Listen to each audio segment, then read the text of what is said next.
Assalamualaikum warahmatullahi wabarakatuh. Salam sejahtera untuk kita semua.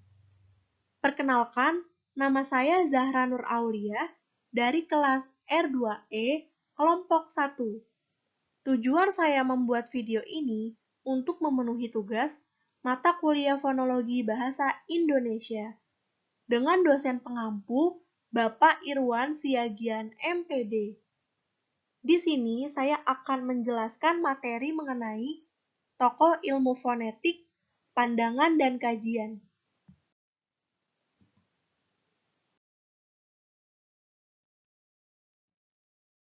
Sejarah tokoh fonetik Alexander Melville Bell.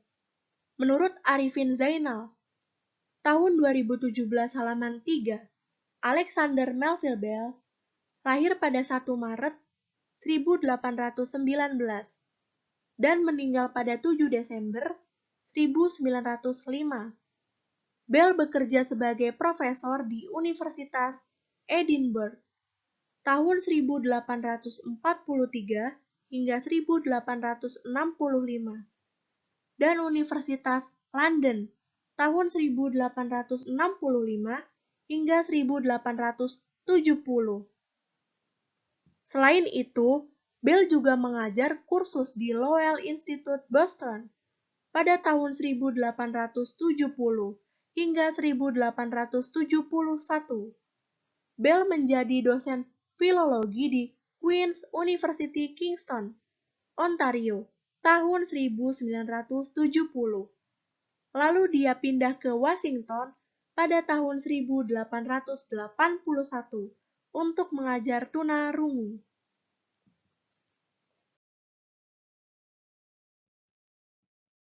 Pandangan menurut Alexander Melville Bell. Menurut Arifin Zainal, tahun 2017 halaman 3, pandangan menurut Bell dengan mengetahui alfabet visible speech, maka pelafalan bahasa apapun dapat disampaikan dengan jelas. Visible speech menjadi sistem alfabet pertama yang menggambarkan pelafalan terlepas dari bahasa yang diucapkan. Oleh karena itu, dia menganggap visible speech penting untuk sejarah fonetik.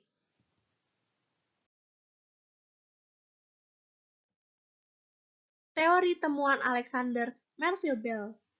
Menurut Arifin Zainal, tahun 2017 halaman 3, teori temuan yang diciptakan oleh Bell yaitu sistem alfabet fonetik universal yang disebut visible speech. Sistem alfabet ini memakai 29 simbol, 52 konsonan, 36 vokal, dan 12 diftong untuk menunjukkan letak posisi organ, artikulasi saat seseorang membuat suatu suara demi membantu pelafalan individu tunarungu.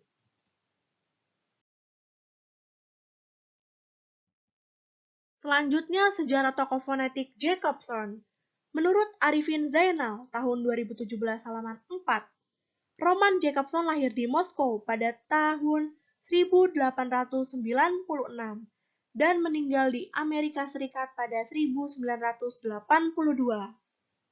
Jacobson pindah ke Republik Ceko pada tahun 1920 dan berpartisipasi dalam pembentukan Praha Linguistic School, menjadi pelopor linguistik struktural. Jacobson pindah ke Amerika Serikat pada tahun 1941 dan menjabat sebagai profesor di Universitas Columbia dan Universitas Harvard. Jacobson meninggalkan banyak prestasi dalam bahasa dan linguistik umum, khususnya teori fonologi. Selain itu, Jacobson aktif dalam puisi, teori informasi, semantik, dan mempengaruhi banyak orang di berbagai bidang. Artikel utamanya adalah bahasa bayi, afasia, dan hukum fonetik umum.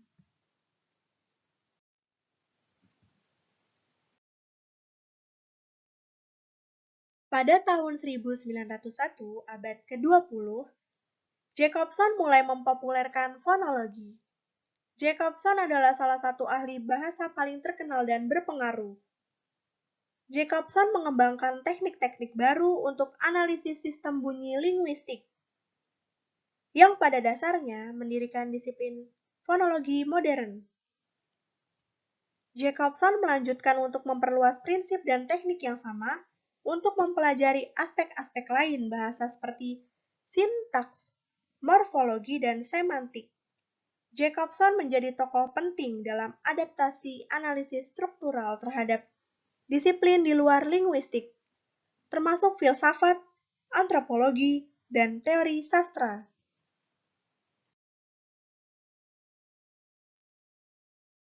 Pandangan menurut Jacobson. Menurut Arifin Zainal tahun 2017 halaman 15, pada tahun 1901, Jacobson memberikan pandangan teknik-teknik baru yang revolusioner untuk analisis sistem bunyi linguistik, yang pada dasarnya mendirikan disiplin fonologi modern. Jacobson melanjutkan untuk memperluas prinsip dan teknik yang sama untuk mempelajari aspek-aspek lain bahasa seperti sintaks, morfologi, dan semantik. Jacobson menemukan dan memberikan pandangan banyak untuk kontribusi linguistik Slavia, terutama dua studi kasus Rusia dan analisis kategori kata kerja Rusia.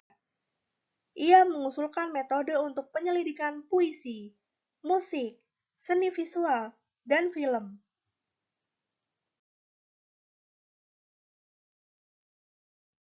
Teori temuan Jacobson. Menurut Akhyarudin tahun 2020 halaman 18, Jacob menghasilkan teori temuan yaitu puitika. Istilah puitika memiliki makna sempit dan luas. Dalam arti luas, puitika di bagian pertama merujuk pada salah satu fungsi bahasa. Kedua, ketika memproyeksikan pilihan bentuk dan makna pada poros paradigmatik, ia dibimbing oleh prinsip keseimbangan. Ketiga, hasil konkret dari proyeksi tersebut adalah bahasa puitis, yaitu bahasa yang bentuknya diperlihatkan demi dampak estetis. Bahasa puitis Jacobson ini bukan mencangkup puisi, melainkan iklan, slogan politik, atau stiker yang mengandung prinsip keseimbangan.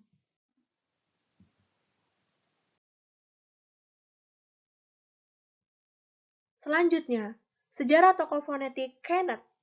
Menurut Akhyarudin tahun 2020 halaman 18, Kenneth Lee Pike lahir tanggal 9 Juni 1912 di Amerika dan meninggal pada 31 Desember tahun 2000.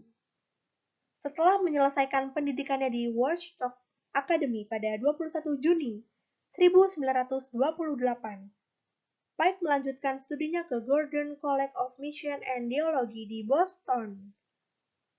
Keinginan kuatnya di dunia misi diwujudkan dengan melamar ke salah satu organisasi misi Cina, Island Mission. Pada 25 Desember 1932, Pike mengirimkan lamarannya, tetapi ia ditolak. Tidak sampai di situ, Pike melanjutkan di bidang linguistik yang ia tempuh di University of Michigan atas dorongan Townsend pada tahun 1935.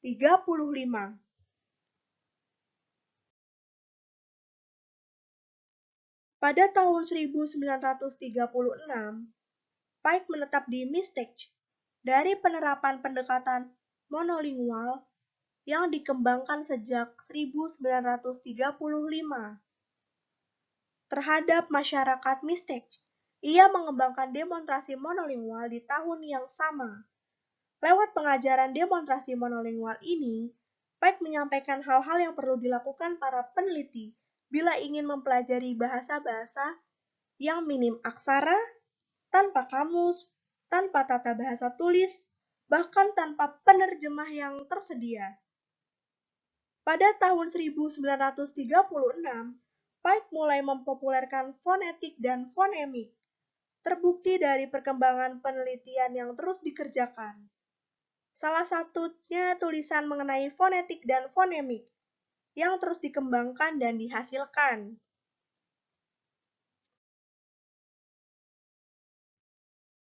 Pandangan menurut Kenneth.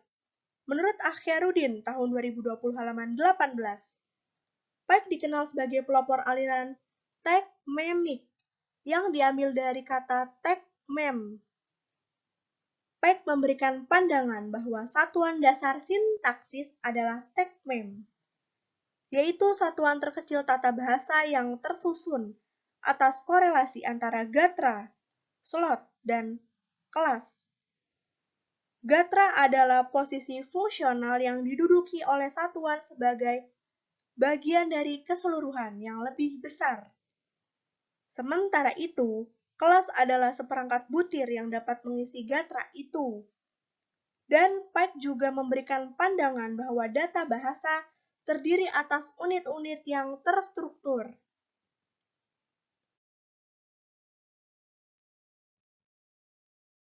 Teori temuan menurut Hainet. Menurut Akhyarudin tahun 2020 halaman 18, Hainet mempunyai 4 teori tekmemik, yaitu 1. Perspektif. Menurut Pike, bahasa dapat dilihat secara dinamis dan sebagai antar hubungan dari satuan-satuan dalam sebuah sistem. Ia juga membedakan etik dan emik. Pendekatan etik ialah pendekatan yang memisahkan data-data kebahasaan dari fungsinya dalam sistem bahasa yang diteliti. Sementara itu, pendekatan emik merupakan pendekatan yang memerhatikan hubungan fungsional tersebut. Dengan kata lain, ketika seorang peneliti meneliti suatu bahasa, pertama-tama ia akan berusaha memberikan bahasa tersebut terlebih dahulu. Setelah berhasil memberikannya, barulah ia menghubungkan pemberiannya itu berdasarkan perspektif penutur.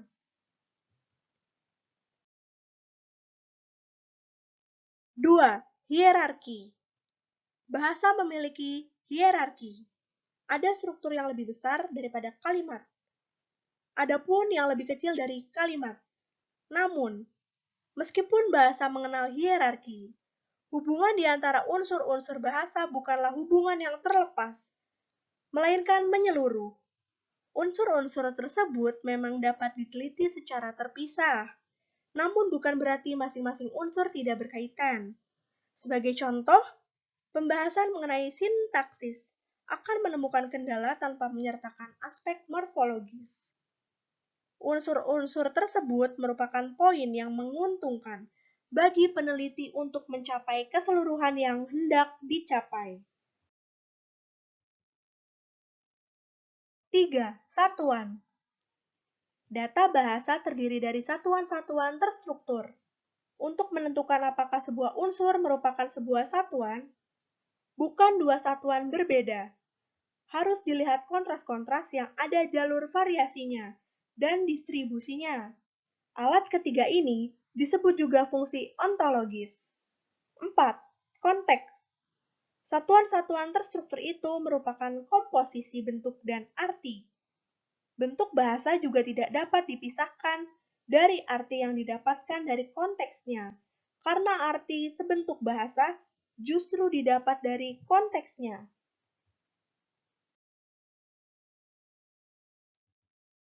Selanjutnya, sejarah tokoh fonetik Bertil Melberg. Menurut Muslik Masnur tahun 2013 halaman 101,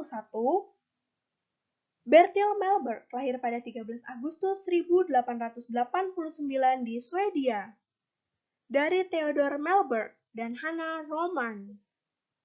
Bertil Franz Harald Melberg adalah seorang penulis, penyair, dan aktor Swedia.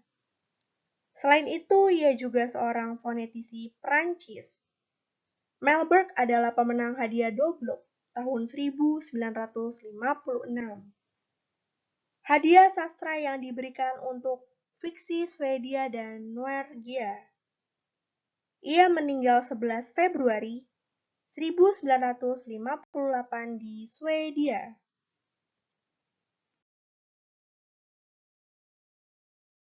Pandangan menurut Bertil.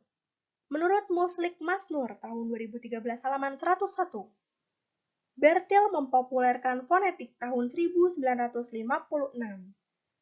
Bertil memberikan pandangan fonetik sebagai pengkajian bunyi-bunyi bahasa.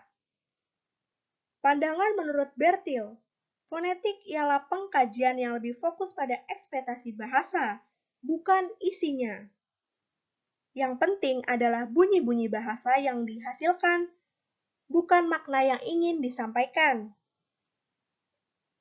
Unit yang digunakan dalam bahasa lisan adalah bunyi-bunyi dan kumpulan bunyi-bunyi yang mampu dibedakan oleh telinga. Telinga akan menyaring bunyi yang biasa didengar untuk diproses ke otak.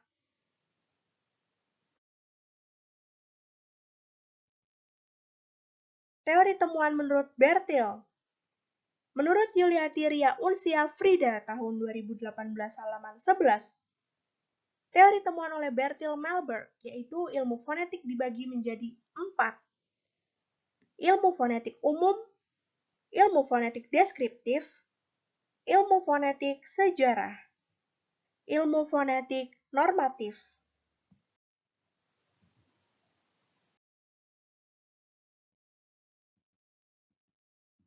1. Ilmu fonetik umum. 2. Ilmu fonetik deskriptif. 3. Ilmu fonetik sejarah. 4. Ilmu fonetik normatif.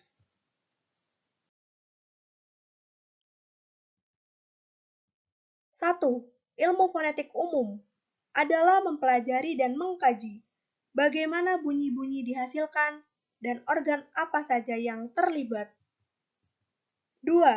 Ilmu fonetik deskriptif adalah menelaah dan mengkaji bagaimana perbedaan bunyi bahasa dalam bahasa yang sama sehingga memunculkan dialek yang berbeda. 4. 3. Ilmu fonetik sejarah adalah meneliti dan mengkaji kekerabatan bahasa dan perubahan bunyi dari masa ke masa. 4. Ilmu fonetik normatif adalah menelaah dan mengkaji bunyi-bunyi baku atau formal yang benar pada suatu bahasa.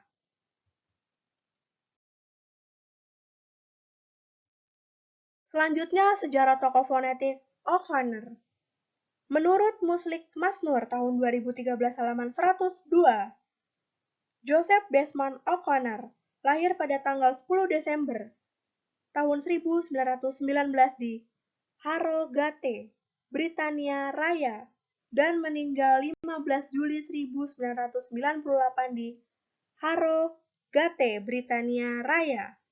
O'Connor adalah seorang ahli bahasa Inggris dan profesor fonetik di Universitas College London.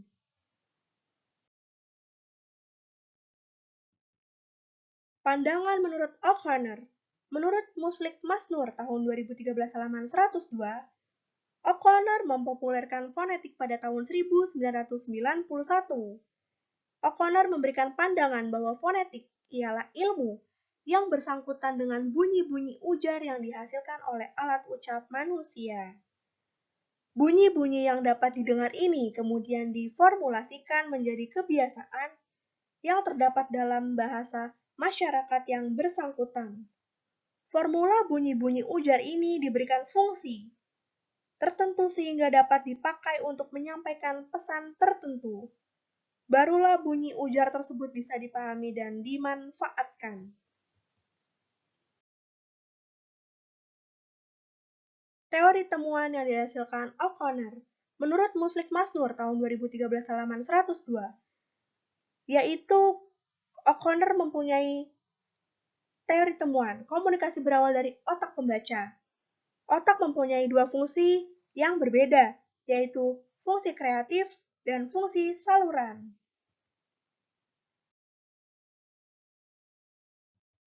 Fungsi kreatif merupakan fungsi terpenting sebab lewat fungsi inilah pesan-pesan bisa dibentuk dan diterima.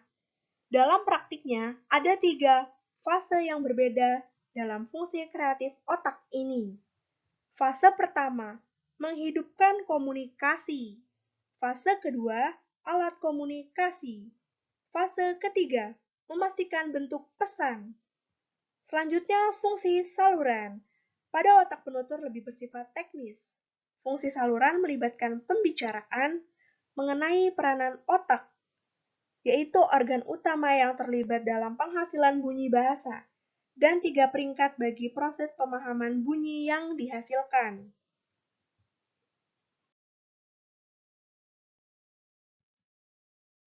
Selanjutnya, sejarah tokoh fonetik Abdul Khair. Khair Abdul tahun 2013 halaman 103. Abdul Khair yang lahir di Jakarta pada 8 November 1940 tersebut mempopulerkan gelar sarjana pendidikan dari Institut Keguruan dan Ilmu Pendidikan Jakarta pada 1969. Selanjutnya dia mengikuti program postgraduate studi di bidang linguistik pada 1976 hingga 1977 di Rijksuniversiteit Leiden, Belanda. Khair merupakan seorang ahli bahasa dan penulis yang telah banyak menghasilkan karya berupa buku baik kamus maupun pengantar lain terkait dengan kebahasaan.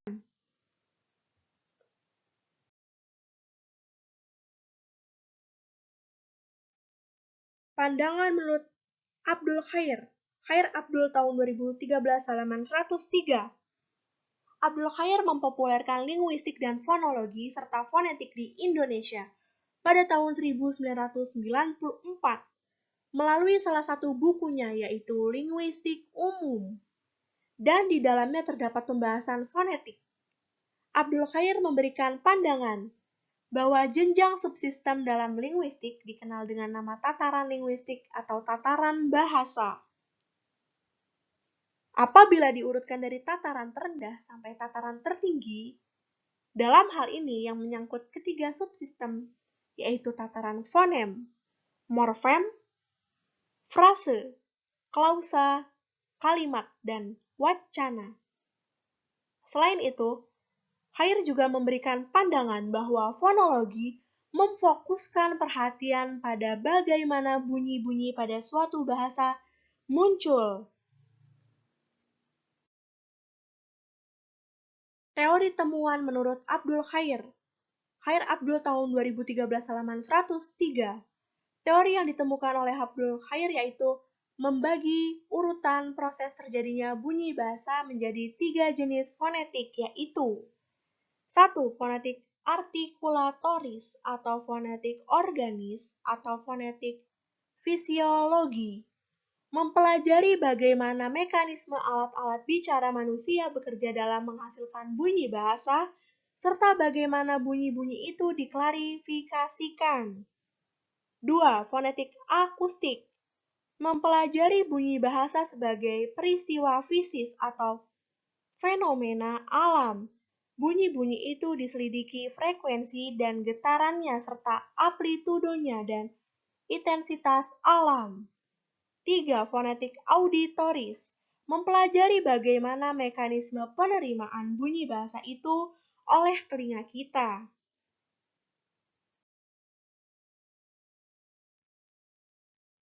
Selanjutnya, sejarah tokoh fonetik Masnur Muslik. Menurut Muslik Masnur tahun 2013 halaman 100, Masnur Muslik dilahirkan di Mojokerto 22 Februari 1956. Pendidikan dasarnya ditempuh di Madrasah Ibtidaiyah atau MI di daerah kelahirannya. Pendidikan menengahnya ditempuh di Pendidikan Guru Agama Negeri PGAN di Mojokerto.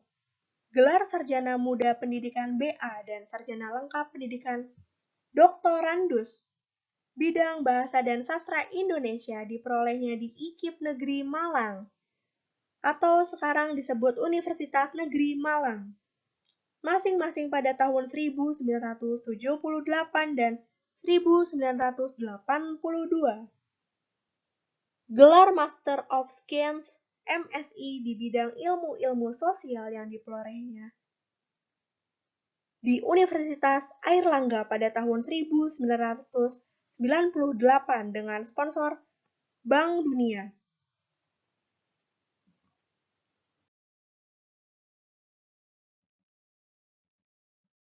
Pandangan menurut Masnur Muslik. Menurut Muslik Masnur tahun 2013 halaman 100, yaitu adaptasi ialah penyesuaian atau perubahan bunyi dan struktur bahasa asing menjadi bunyi dan struktur yang sesuai dengan penerimaan pendengaran atau ucapan lidah bangsa pemakai bahasa yang dimasukinya. Proses pengadaptasian juga mengambil seluruh unsur asing yang digunakan atau yang diadaptasi hanya sebagian saja. Sebagian besar, bentuk pengadaptasian diucapkan dengan menyesuaikan pelafalan yang didengar oleh telinga penerima.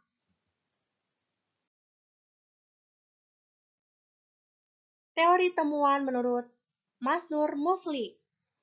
Menurut Muslik Masnur tahun 2013 halaman 100, teori temuannya yaitu perubahan bunyi dapat berupa asimilasi, disimilasi, modifikasi vokal, netralisasi, zeroisasi, metatesis, diftongisasi, monoftongisasi, anaptiksis. 1. Asimilasi adalah perubahan bunyi dari dua bunyi yang tidak sama menjadi bunyi yang sama atau yang hampir sama. 2. Disimilasi adalah perubahan bunyi dari dua bunyi yang sama atau mirip menjadi bunyi yang tidak sama atau berbeda. 3. Modifikasi vokal adalah perubahan bunyi vokal sebagai akibat dari pengaruh bunyi lain yang mengikutinya. 4. Netralisasi adalah perubahan bunyi fonemis akibat pengaruh lingkungan.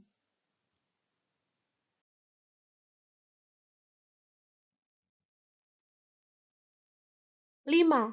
Zeroisasi adalah penghilangan bunyi karena upaya penghematan atau ekonomisasi pengucapan. 6. Metatesis adalah perubahan urutan bunyi fonemis pada suatu kata sehingga menjadi dua bentuk kata yang bersaing. 7. Diftongisasi adalah perubahan bunyi vokal tunggal monoftong menjadi dua bunyi vokal rangkap diftong secara berurutan. 8. Moftongisasi adalah perubahan dua bunyi vokal atau vokal rangkap diftong menjadi vokal tunggal monoftong. 9. Anaptiksis atau suara bakti adalah perubahan bunyi yang menambahkan bunyi vokal tertentu di antara dua konsonan untuk memperlancar ucapan yang terdiri atas protesis, yaitu proses penambahan bunyi pada awal kata.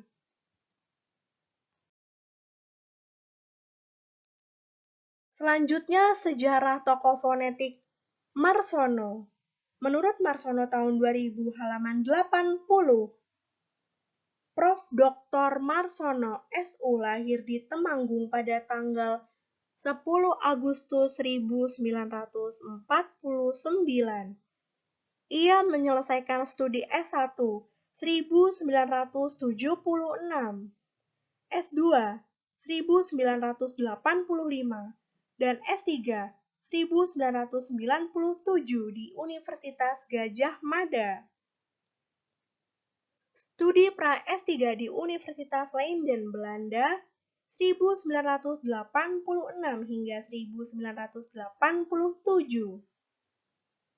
Menjadi guru besar linguistik pada 1 Mei 2000 hingga sekarang pada Fakultas Ilmu Budaya UGM, mengajar pada program S1, S2, dan S3 dalam mata kuliah linguistik, fonetik fonologi, linguistik Jawa, dan semiotika.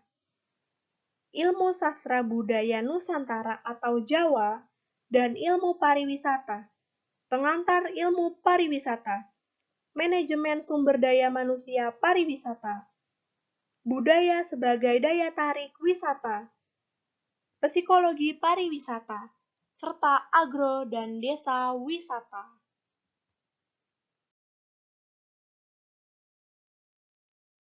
Pandangan menurut Marsono.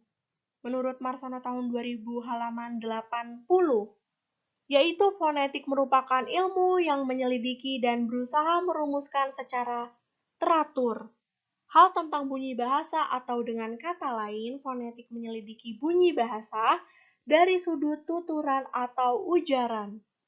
Jika diartikan secara sederhana, fonetik merupakan hal yang berkaitan dengan bunyi yang dihasilkan saat berbicara dari segi hasil manfaat melalui fonologi.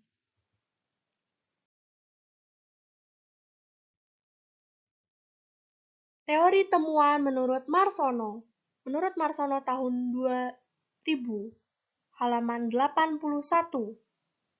Teori temuannya yaitu klarifikasi bunyi bahasa fonetik dapat dibedakan vokal, konsonan, dan semi-vokal. 1. Bunyi vokal, yaitu bila tidak ada hambatan pada alat bicara, jadi tidak ada artikulasi. 2. Konsonan. Bunyi disebut konsonan bila terjadinya dibentuk dengan menghambat arus udara pada sebagian alat bicara. 3. Semivokal, yaitu bunyi yang secara praktis termaksud konsonan, tetapi karena pada waktu diartikulasikan belum membentuk konsonan murni, maka bunyi ini disebut bunyi semivokal.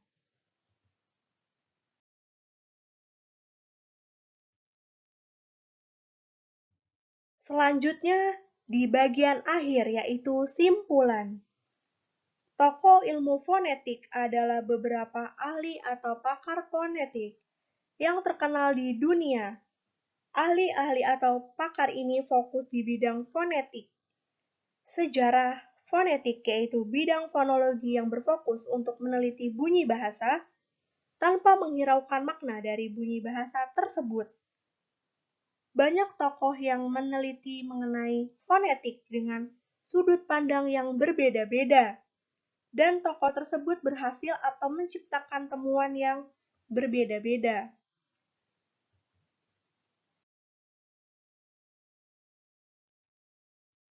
Berikut adalah daftar pustaka.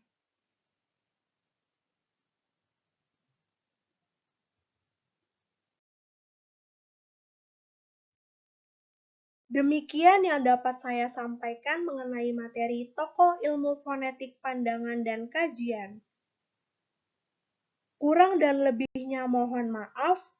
Wassalamualaikum warahmatullahi wabarakatuh.